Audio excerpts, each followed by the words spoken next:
Selamat pagi, salam sejahtera untuk kita semua.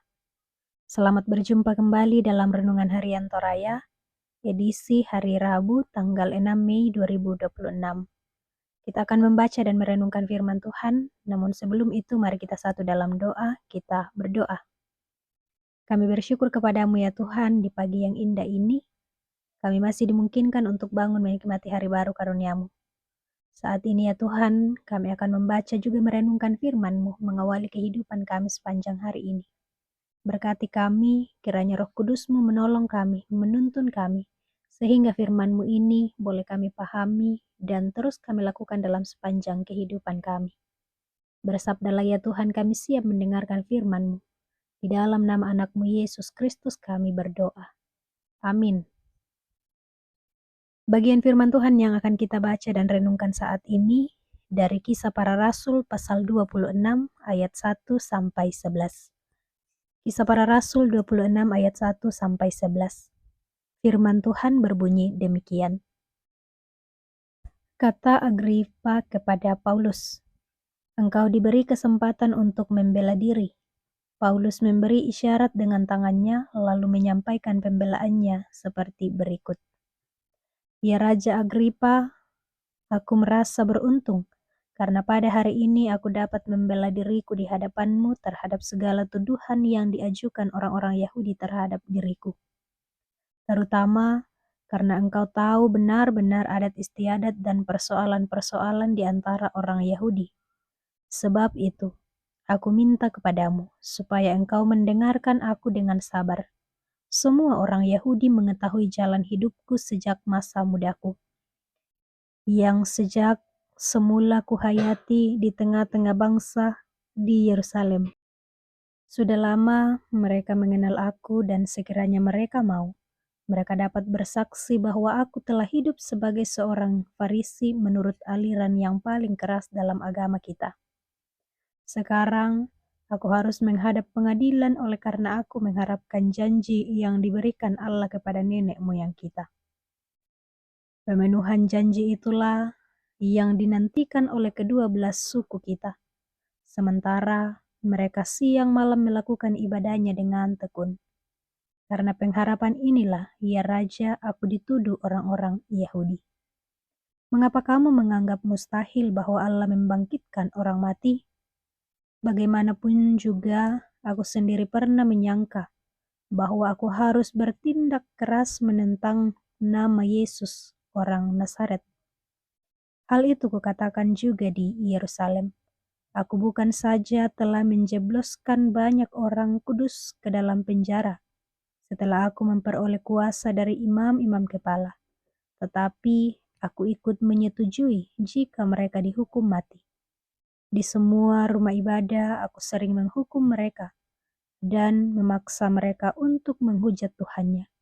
Dan dengan kemarahan yang meluap-luap, aku mengejar mereka bahkan sampai ke kota-kota asing. Amin firman Tuhan. Tema perenungan kita saat ini yaitu memegang teguh iman. Memegang teguh iman. Bapak, Ibu, Saudara-saudari juga anak-anak yang dikasihi Tuhan, seorang pemuda pernah dikenal sebagai pribadi yang keras dan sering menyakiti orang lain. Setelah mengalami perubahan hidup, ia mulai melayani di gereja. Awalnya ia merasa minder karena banyak yang mengenal masa lalunya.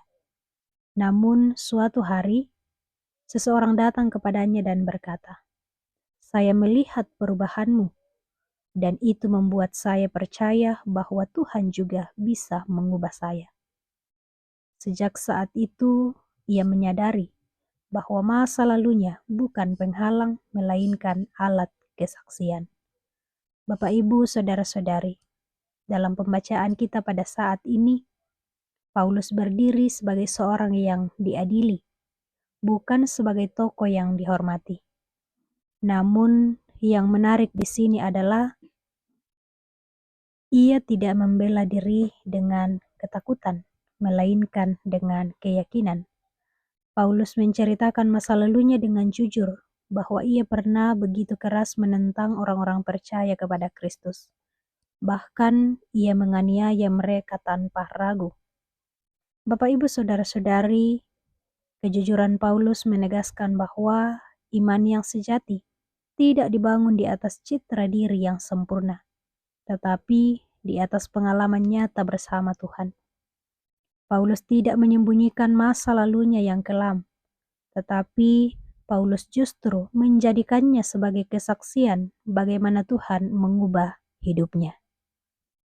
Begitu juga dalam kehidupan kita.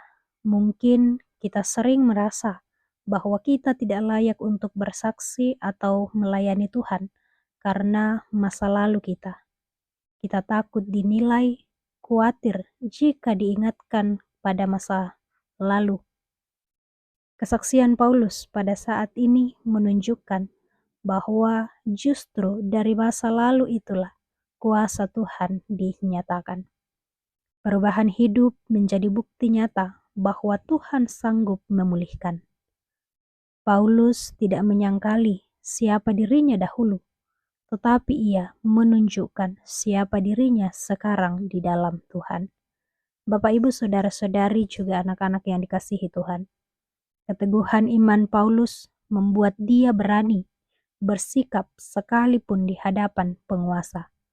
Karena itu menjadi pelajaran bagi kita semua bahwa janganlah kiranya masa lalu kita menghalangi kita untuk bersaksi dan juga melayani Tuhan. Karena penebusan di dalam Kristus telah melayakkan kita. Kiranya Roh Kudus menolong kita semua untuk memahami firman ini, terlebih Roh Kudus yang akan menolong kita untuk menjadi pelaku-pelaku firman dalam sepanjang perjalanan hidup kita. Amin. Mari kita satu dalam doa, kita berdoa. Kami bersyukur kepadamu ya Tuhan, untuk waktu yang indah yang Tuhan boleh beri bagi kami. Kami boleh membaca juga merenungkan firman-Mu. Tentu ya Tuhan, dalam segala keterbatasan kami tidak mampu memahami apa maksud daripada firman-Mu ini. Olehnya itu kami terus datang kepadamu, memohon sekiranya kuat kuasa Roh Kudus-Mu yang terus memampukan kami semua untuk boleh memahami firman-Mu ini, terlebih terus melakukannya dalam sepanjang kehidupan kami. Mampukan kami ya Tuhan dalam tuntunan kuasa Roh Kudus-Mu, untuk tetap teguh dalam iman kepadamu apapun yang terjadi dalam hidup kami. Saat ini kami berdoa untuk semua umat-Mu dimanapun Engkau membawa mereka pada saat ini. Semua warga jemaat dimanapun Tuhan membawa mereka. Sekiranya kasih setia-Mu terus menaungi hidup mereka. Dalam pekerjaan, usaha, pendidikan, kiranya Tuhan senantiasa memeliharakan. Juga kami berdoa ya Tuhan untuk segenap orang tua kami yang sudah lanjut usia. Di usia yang lanjut kiranya Tuhan senantiasa memberi sukacita. Juga kami berdoa untuk segenap warga jemaat yang saat ini dalam pergumulan. Baik dalam pergumulan karena sakit penyakit, juga karena duka cita. Kiranya di tengah-tengah pergumulan yang boleh dihadapi, mereka terus berharap hanya pada Tuhan saja. Tuhan Allah Bapa di dalam kerajaan sorga, berdoa untuk kami semua dimanapun Engkau membawa kami pada saat ini, dalam kehidupan, dalam pergumulan, dalam setiap rencana kehidupan. Kami datang membawa seluruh keberadaan kehidupan kami kepadamu. Sekiranya ya Tuhan, kekuatan, kesehatan, hikmat yang asalnya daripadamu, terus Engkau nyatakan bagi kami, dan semua itu boleh terus menjadi bagian dari kehidupan kami. Juga saat ini kami berdoa ya Tuhan untuk kehidupan kami sepanjang hari ini. Kiranya boleh kami lalui dengan baik dan kami terus mengandalkan Tuhan. Juga kami berdoa untuk bangsa dan negara kami, pemerintah kami mulai dari pusat hingga ke pelosok. Kiranya Tuhan senantiasa memberkati. Tuhan Allah Bapa di dalam kerajaan sorga, ampunkan segala salah dan dosa kami. Terima kami yang datang kepadamu. Di dalam nama anak-Mu Yesus Kristus kami berdoa. Amin. Demikian renungan kita. Selamat pagi, selamat beraktivitas. Tuhan Yesus memberkati kita.